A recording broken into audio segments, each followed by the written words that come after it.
Hello बच्चों। Hello बच्चों, आज देख लेते हैं हमारा रिवीजन क्लास जो अध्याय 3 संविधान निर्माण का है। हम बोले थे रिवीजन करवा देंगे, तो उसी का ये शॉर्ट रिवीजन है। ठीक है, देखते हैं इसमें आगे क्या क्या है। पिछले अध्याय में हम देखे थे लोकतंत्र की स्थापना और इसका विकास कैसे हुआ है। किसी देश का शासन जिन नियमों और सिद्धांतों के आधार पर चलता है, उन सिद्धांतों और नियमों के संग्रह को संविधान कहते हैं। ठीक है, संविधानहीन राज्य की कल्पना करना बेमानी होगा, समझे। संविधानहीन किसी भी राज्य या देश की कल्पना हम नहीं कर सकते हैं। आगे देखिए, इन हालातों में हाल के दिनों में संविधान बनाने का एक उदाहरण हम देख लेते हैं, जो कि है दक्षिण अफ्रीका का उदाहरण है ना। दक्षिण अफ्रीका का उदाहरण है जो वहाँ क्या हो रहा था, तो रंग भेद का नीति के तहत वहाँ ब्रिटिश लोग शासन कर रहे थे। ये हम लोग अच्छी तरह से देख चुके हैं। आगे चलते हैं। दक्षिण अफ्रीका में लोकतांत्रिक संविधान लंबे संघर्षों का परिणाम रहा। दक्षिण अफ्रीका में रंगभेद के आधार की नीति अपनाई गई आधारित शासन व्यवस्था थी। दक्षिण अफ्रीका यूरोप के गोरे लोगों ने शासन डाला था। यह व्यवस्था लागू किया था कौन? यूरोपीय लोगों ने। व्यापार करने कब आए थे? 17वीं और 18वीं सदी में। फिर जोर जबरदस्ती से गुलाम बना लिया। जैसे भारत को गुलाम बनाया था ना, वैसे ही दक्षिण अफ्रीका को भी गुलाम बना लिया था। रंगभेद की राजनीतिक ने लोगों को उनकी चमड़ी के आधार पर बांट दिया। कैसे? चमड़ी का रंग, काला गोरा, काला को अश्वेत और गोरा को श्वेत कहते थे। स्थानीय निवासी 3/4 थे। रंगीन चमड़ी वाला कहा जाता था वहाँ जो मिश्रित नस्लों के थे। भारत के भी कुछ लोग वहाँ थे। इन्हें वोट डालने का अधिकार नहीं था। रंगभेद आधारित नीति खास तौर पर गोरे की बस्तियों में रहने की इजाज़त नहीं थी। जो अश्वेत लोग थे वो गोरे लोगों की बस्तियों में नहीं रह सकते थे। उन्हें कोई भी काम करने के लिए, किसी प्रकार का काम करने के लिए परमिट लेना पड़ता था। पुस्तकालय, सिनेमा हॉल, नाटकघर कहीं भी जाना था तो एक परमिट लेकर जाना पड़ता था।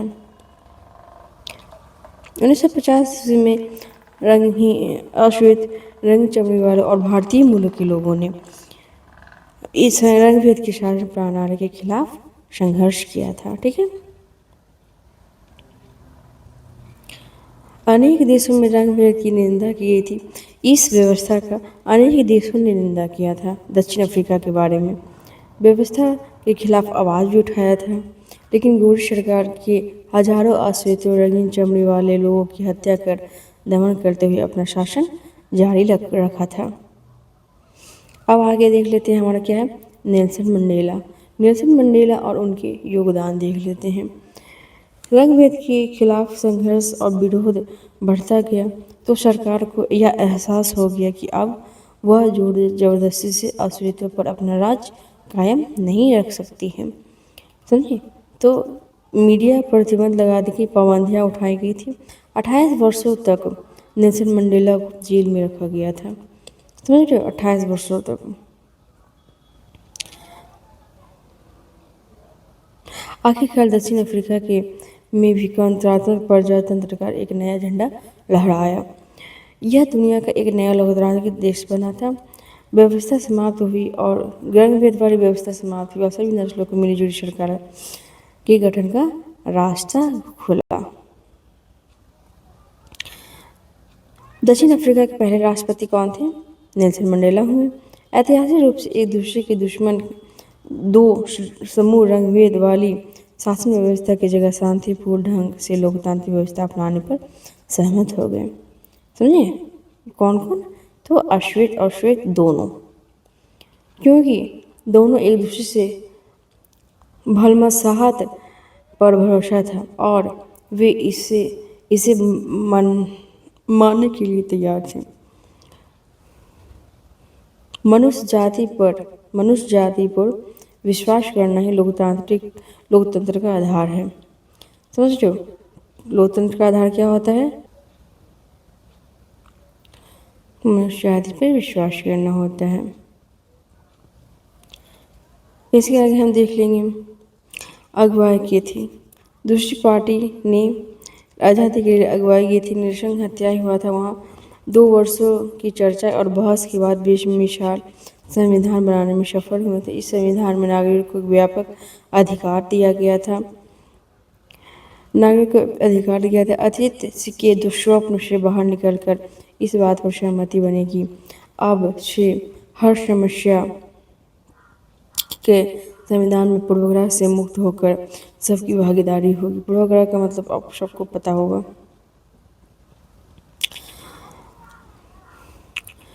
हाल ही में अभी हाल तक जिस देश की दुनिया भर में लोग अलोकतांत्रिक तौर तरीकों के लिए निंदा की जाती थी, आज उसे लोकतंत्र का मॉडल के रूप में देखा जाता है।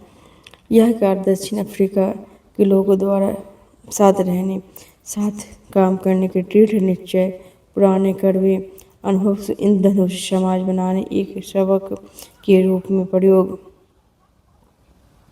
समझदारी दिखाने के कारण हुआ था। अब देख लेते हैं क्या हमें संविधान क्यों जरूरी है। आखिर संविधान क्या है, क्यों जरूरत होता है संविधान का। हमें एक संविधान की जरूरत क्यों होती है और संविधान क्या करता है। एक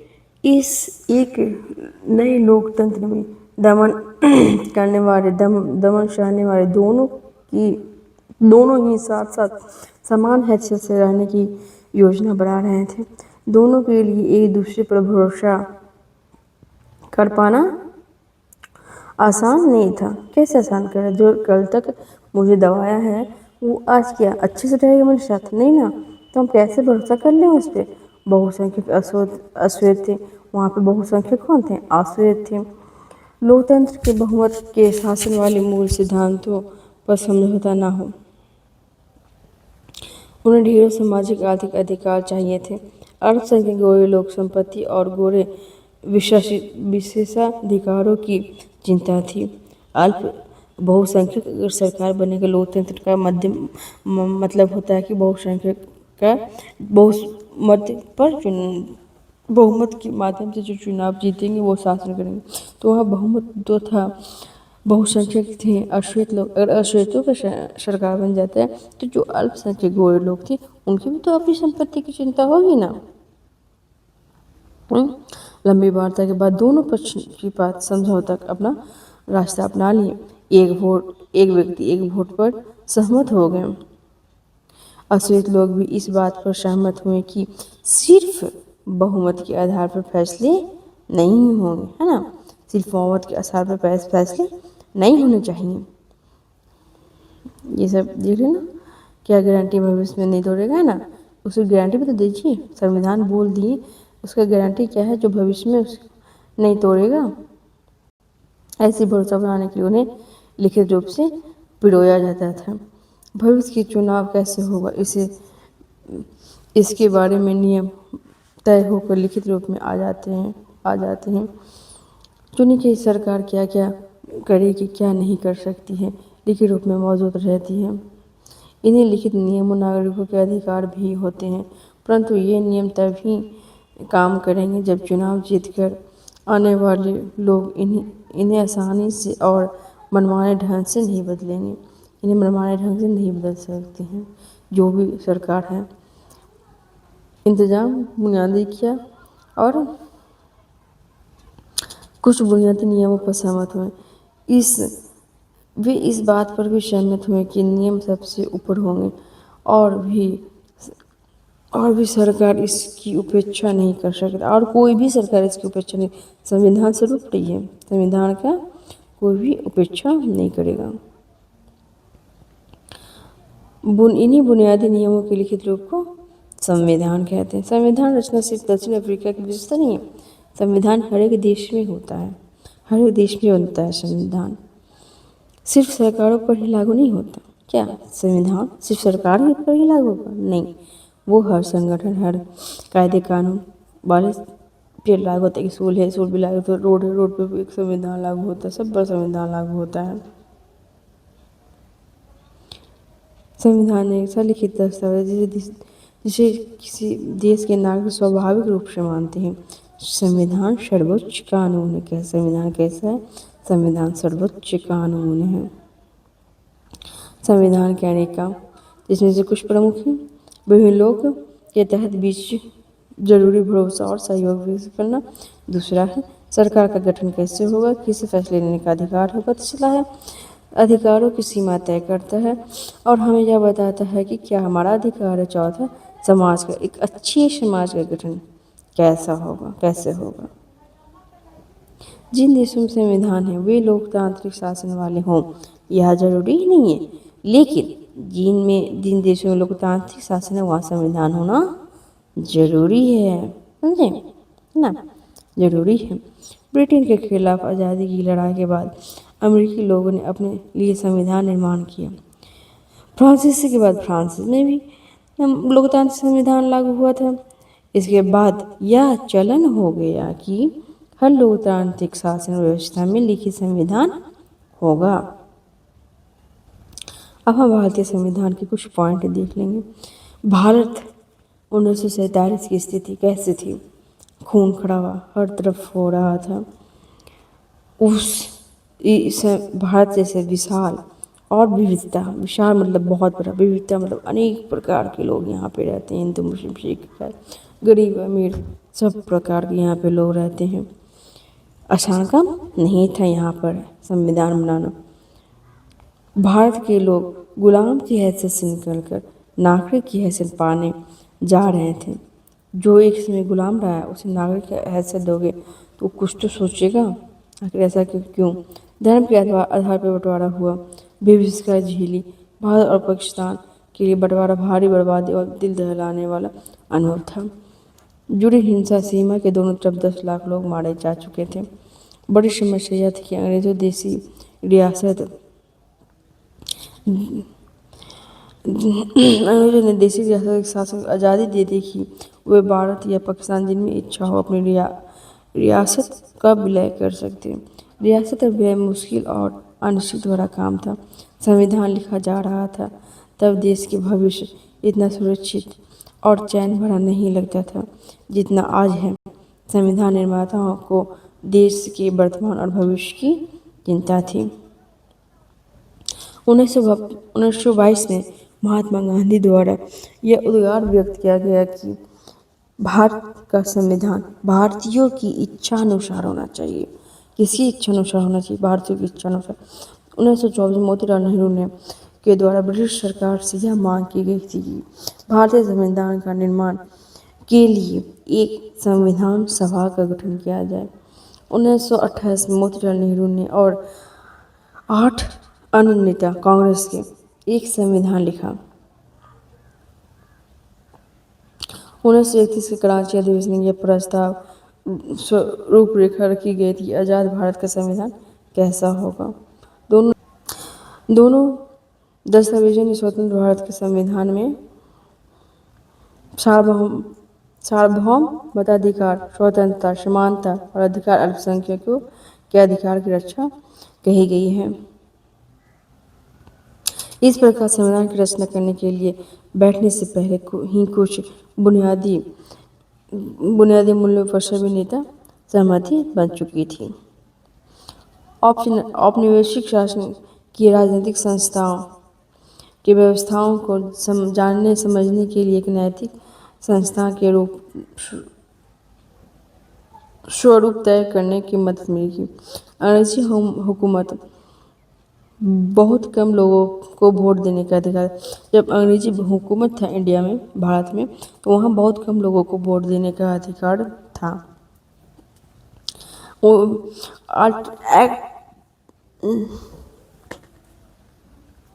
इसके आधार पर अंग्रेजों ने जिस विधायिका का गठन किया बहुत कमज़ोर थी। कैसे था? बहुत कमज़ोर था। 1937 के बाद पूरे ब्रिटिश शासन वाले भारत प्रादेशिक असेंबली में चुनाव करा गए। इसमें बनी गई सरकार पूरी तरह से लोकतांत्रिक नहीं थी, पर विधानसभा में जाने और काम करने का अनुभव तब बहुत लाभदायक हुआ, क्योंकि इन्हें भारतीय लोगों ने इन्हें अपनी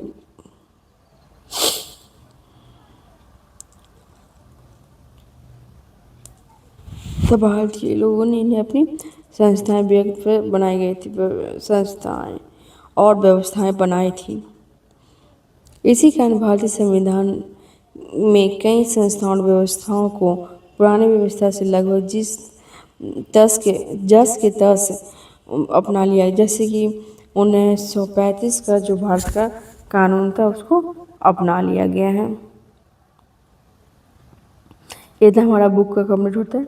आगे नेक्स्ट पार्ट में देखेंगे आगे का, जो हम इतना तो पढ़ाई नहीं ना हुआ, इसके आगे पढ़ाई हम ऑनलाइन ही करवाएंगे, ठीक है। इसके आगे कुछ पॉइंट जो हम लिखवाए थे वो देख लेते हैं। संविधान निर्माण। भारत का संविधान विश्व का सबसे बड़ा लिखित संविधान है। भारत का संविधान कैसा है? विश्व का सबसे बड़ा लिखित संविधान है। विचार सबसे पहले एम एन रॉय के द्वारा लाया गया था। संविधान सभा की मांग नेशनल कांग्रेस के द्वारा किया गया था, ठीक है। 1946 में कैबिनेट मिशन के तहत संविधान सभा की गठन हुई थी। कब हुआ था? तो जुलाई 1946 में हुआ था। इसमें टोटल सदस्य 389 थे, 389। इसका चुनाव प्रत्यक्ष रूप से नहीं हुआ था। ब्रिटिश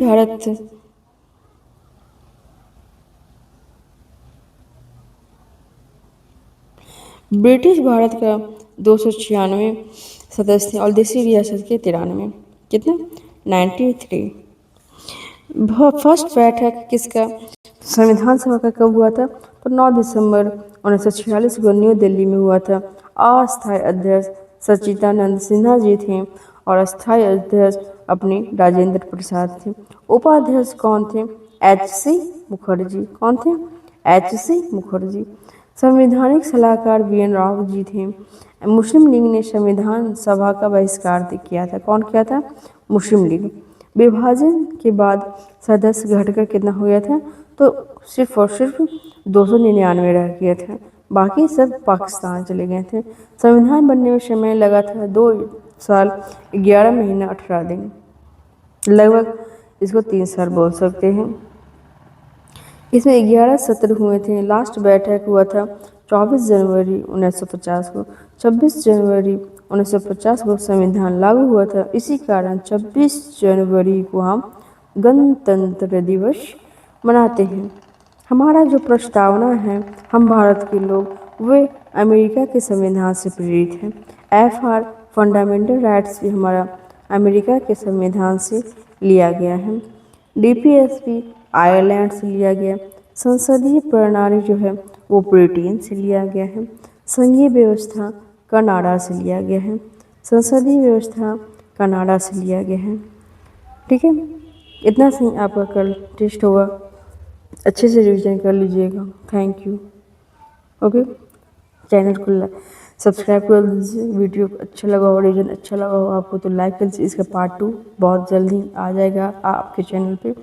चैनल सब्सक्राइब कर दीजिए ताकि हम जो बाद में आपको लाते रहेंगे उसका आपको मिलता रहेगा नोटिफिकेशन। सब्सक्राइब कर दीजिए। वीडियो अच्छा लगा हो तो लाइक कर दीजिएगा, ठीक है। और इसके बारे में कुछ लिखना है, कुछ और चाहिए हमसे हेल्प तो आप कमेंट्स कर सकते हो, ठीक है। थैंक यू बच्चों। बाय बाय, मिलते हैं कल। Bye bye.